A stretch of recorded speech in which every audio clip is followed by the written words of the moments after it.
Welcome to September's edition of Breck Buzz. My name is Littleton. I'm your host and Communications and Marketing Coordinator for the town of Breckenridge. As you can see, we're in Blue River Plaza, where residents and guests alike are enjoying the last few weeks of summer. On this edition of Breck Buzz, we're going to recap the Colorado Classic. We're going to get some updates across town of what's going on, talk with Councilmember Jeffrey Bergeron about open space and trails, and finally talk with Aaron Giello, council member, about the new parking structure that the town is working on. Enjoy.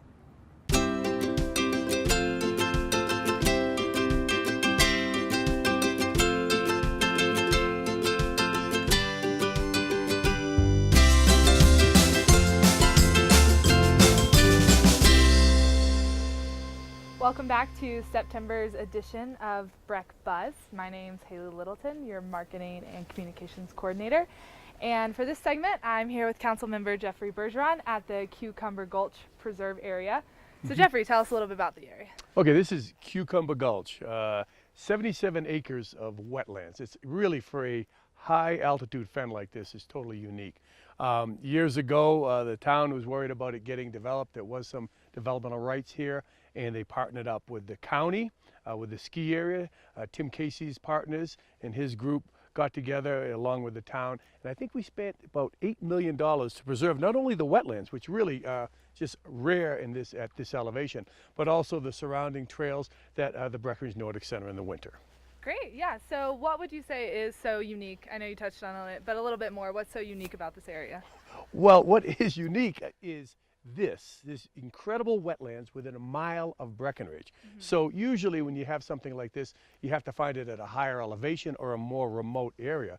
And it was really a visionary process of the town. I think around 2000 when the town partnered up with all these folks to buy this thing. And of course in the wintertime, the Breckenridge Nordic Center is operating here. And in the summertime, it is just an amazing habitat for wildlife. Also great trails for hiking and biking. We do ask people to leave their dogs at home because this is such a unique and fragile environmental area as well as habitat. Great. And so I know you're very heavily involved in open space and trails. Yep. Tell us a little bit about what you do with them. Well, I'm on Breckenridge Open Space Trails Committee. That's part of my council duties, is to serve on BOSAC. In 1996, I was involved in a group of folks that did a ballot initiative, and what we did, we collected signatures, and on that signature stated that we raise the sales tax 0.5%, and that money would be earmarked for open space and trails. Now that was in '96. It passed overwhelmingly. A lot of the local folks got involved with it. It's sailed through the ballot. Since then, we have bought and preserved, along with the county, almost 5,000 acres of open space. Awesome, 54 miles of trails all around Breckenridge, all around Summit County, and all because of that tax. When you buy your $10 hamburger, 5 cents of that goes to open space. So eat up. I will gladly do that. Yeah, and Maybe if you throw a beer in. I know, maybe I should start buying more hamburgers. There you go, more, if a $20 meal, that's 10 cents goes to open space. And it's mostly paid by visitors. So the visitors foot the bill, the locals get to take advantage of, like I say. And our visitors as well. I mean, they use the Nordic Center during the season. It's definitely a popular area. Yeah, you know what keeps Breckenridge a community and not just a resort? Part of that is the open space, the rec center, all these recreational opportunities that the visitors can take advantage of. We have trails all throughout our county, and that is all a part of this open space tax. Yeah, and that's still going strong. Any plans to revisit it? No, not even close. Last year we raised $2.5 million. We have a 6-person trail crew that maintains and builds the trails. We added a couple more trails this summer. We have the Wire Patch Trail. That was a couple summers ago. That was done by the ski area program. Also, we have the Clam Jumper Trail, which is right by Alpine Sports, and then a real nice one, the new addition to the Wellington Trail with the new bridge. So we're maintaining the trails, we're building trails, and we're buying land to preserve it, not just for trails, but just for preservation. And I mean, the open space is having trail days all the time, right? Yep. People can come out and volunteer and Yes. help build trails. Yes, and you know, when I'm usually a foreman when those things, because that's some heavy work. Right. But someone young and fit like yourself, I think you could get a pickaxe and help us on Yeah. that. But yeah, we have trail work days. You can find all this at the Town of Breckenridge website. Just go to recreation and you can find the volunteer opportunities. We also have weed pulls as well. So. It's And what about in the winter?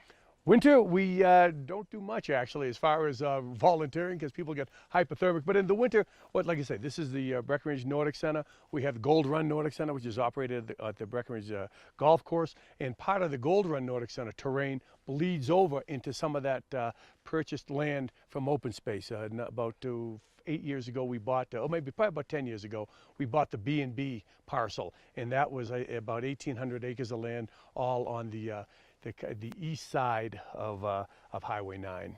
So are there any new projects that Open Space is working on or looking into? You know what, here's the deal about open space is like when we locate a parcel of land that we might be interested in, we kind of keep it under the, close to the chest until we can close the deal. Because if someone finds out, well, the town is going to be bidding on this land, we don't want to get outbid. So we're, our recreation department, open space department, along with the county, we partner up with the county on many, many projects. Probably about a half of what we do with the county, and they do their own. But we'll partner up, and the county staff and the town staff is always looking at pieces of land that we might purchase to augment our open space. So tell me a little bit about the trail system that we're on here in case people want to come back here and explore a little bit. Well, as well they should. This is an amazing destination, summer and winter. Now in the wintertime, this is operated by the Breckenridge Nordic Center. They do kind of cool lunches and they have a fireplace. They do functions summer and winter, a lot of weddings up here in the summertime. But this is the Beaver Meadow Trail. Behind us we have just the meadow loop that's frozen in the winter, and you can kind of circumnavigate the wetlands. We have a trail called the Luge, which is around 30 degrees, just straight down, not for the faint of heart. You can take this trail all the way to the Peaks Trail and go to Frisco. But don't spend $10 for the burger until you get back to Breckenridge, because that will get that 5 cents. Right, but, of course. There's so many diverse trail systems here, at the Breck Nordic Center for anywhere from never-evers to experts, as well as snowshoe trails. Great. Well, thank you so much, Jeffrey. We've talked a little bit about our open space and trails, and if you want to learn more, you can go to thetownofbreckenridge.com at our website and get out, and maybe you'll see Jeffrey on one of your excursions. I'm very fast. He's very fast. So if it might be hard to catch. If you see a blur, that could be me. Yeah. Thanks.